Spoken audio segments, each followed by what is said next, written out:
Where are you watching from? Midnight, morning train, or somewhere in between half asleep and fully restless?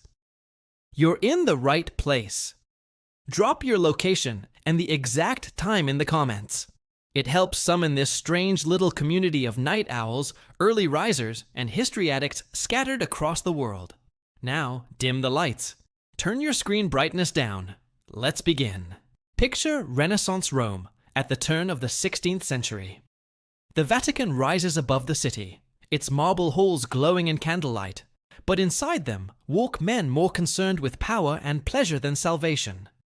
At the heart of it all sits Pope Alexander VI, born Rodrigo Borgia, a man remembered less for his prayers and more for the rumors that shadowed his name. And the darkest whispers of all, that this pope turned his own household into a scandal so grotesque that even Rome, used to excess and corruption, recoiled. Stories claimed he shared his daughter Lucrezia's bed, and that his son Cesare did the same. The papal palace, rather than a sanctuary of God, was painted as a theater of sin. Of course, Rome was never innocent. Politics here were a blood sport, and the Borgias played harder than anyone. Alexander VI used his papacy to elevate his family, placing sons in powerful posts, arranging marriages for daughters that served as political treaties, and crushing enemies with ruthless efficiency. But with great power came greater rumors, and for the Borgias, the most damning were always sexual. Enemies spread tales of late-night banquets in the Vatican, where feasts ended in orgies, and Lucrezia poured wine for her father and brother, the three of them too close for comfort. Some even claimed the Pope annulled her marriages when it suited him, not for theology, but because he wanted her returned to his bed. Whether true or propaganda, the story stuck. What shocked Europe most was not just the alleged incest, but that it happened under the roof of Christianity's holiest seat. If the Pope himself blurred the line between father and lover, between daughter and concubine, then what hope was left for morality in Christendom? And so the legend of the incestuous Pope was born.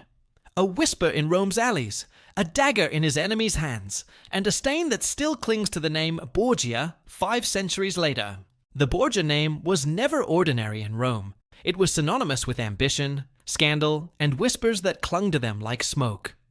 Rodrigo Borgia, before he became Pope Alexander VI, was already notorious for fathering children openly, a shocking act for a man of the cloth.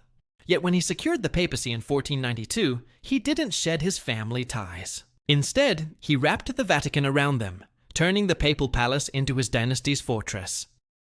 At the center of that fortress stood Lucrezia Borgia, his daughter.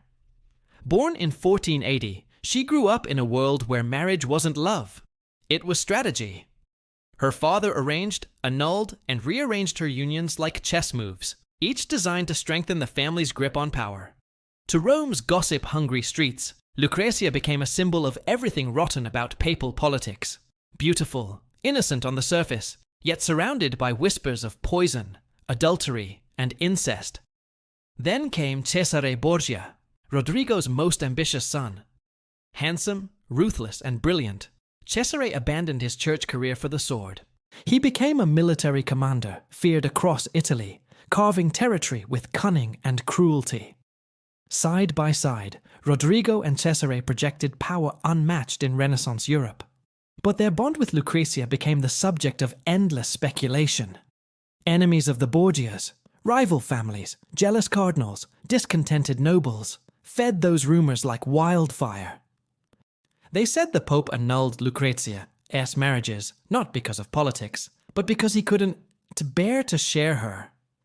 They whispered that Cesare was too protective of her, too close, and that their relationship crossed the lines of blood. In Rome, where everyone lived by rumor, truth mattered less than scandal. Banquets hosted by the Borgias became the stuff of legend. One infamous account, the Banquet of Chestnuts, described a night in the Vatican where courtesans and clerics mingled in shocking displays of lust. Whether exaggerated or invented by enemies, such tales cemented the Borgias as a family without shame, willing to blur every boundary of morality. And in the heart of those rumors was Lucrezia, sometimes victim, sometimes villain, but always central. Was she a pawn, used by her father and brother in their ruthless climb? Or was she a participant, a woman who learned to play the game as well as any man in Rome? The truth is tangled, and the documents we have today leave more questions than answers. But one thing was clear. The Borgia household was no ordinary papal family. It was a dynasty that weaponized bloodlines, blurred the sacred with the profane, and made Rome itself a stage for their scandal. By the late 1490s, the Borgia family had become the most feared dynasty in Italy. Rodrigo Borgia, now Pope Alexander II, ruled the Vatican like a personal kingdom, and his children were the keys to expanding that power. Yet, with every move they made, the rumors grew darker, and none more chilling than the whispers of incest. Enemies claimed that Rodrigo, the Pope himself, was more than a father to Lucrezia. They said he annulled her marriages when they no longer suited him, not for politics alone, but to keep her by his side. Some alleged she gave birth to children whose fathers were shrouded in mystery. One whispered to be the Pope, another her brother Cesare. A surviving document even refers to an infans Romanus, a child whose parentage was deliberately left vague, fueling speculation that the baby was evidence of the family's taboo. Cesare's relationship with Lucrezia drew equal suspicion. He was fiercely protective of her, and when one of her husbands, Alfonso of Aragon, was murdered, many believed Cesare orchestrated it. The motive? Jealousy, either because he wanted her marriage redirected for politics, or because, as some whispered, his attachment to her was far deeper than a brother's should be. So, were these accusations true? Historians remain divided.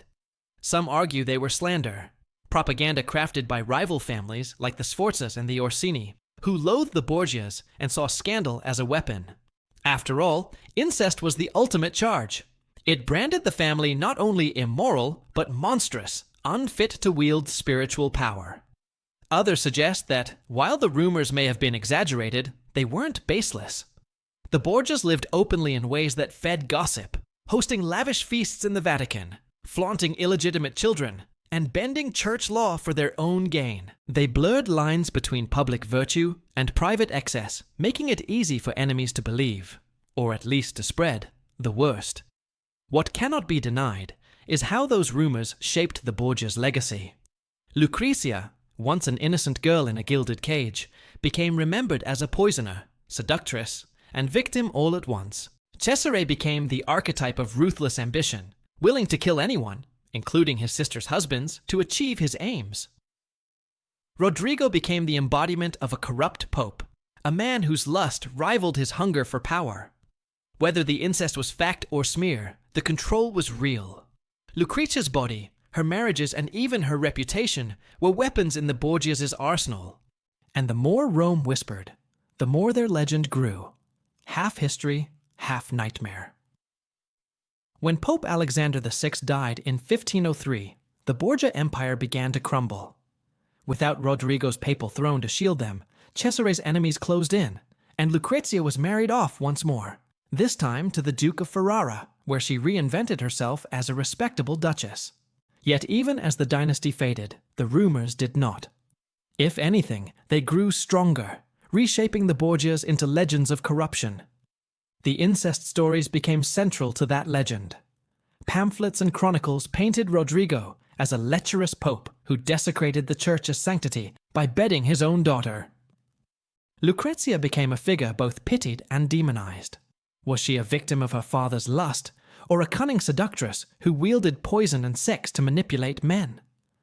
Cesare, ruthless and brilliant, was cast as the dark twin of his sister, locked in a bond that blurred family with desire. Centuries later, playwrights, poets, and even television writers would seize these rumors, exaggerating them into Gothic melodrama. Alexander Dumas' La Dame aux Camélias, Victor Hugo's play Lucrece Borgia, and countless novels turned her into a symbol of the femme fatale. Even modern pop culture continues to feed on her image, mixing scraps of truth with centuries of invention. And that is the tragedy of the Borgias. Their actual achievements, their reforms, their military campaigns, their influence on Renaissance art and politics, are often overshadowed by scandal. When people hear Borgia, they don't think of papal diplomacy. They think of incest, poison, and whispered conspiracies in candlelit rooms. Was it all true? The evidence remains thin, wrapped in layers of propaganda. But in history, perception often matters more than fact. The very idea that a pope could share his daughter's bed was so powerful, so damning, that it stuck, carving itself into Europe's cultural memory. In the end, the Borgias remind us of how power feeds rumor, and how rumor shapes legacy.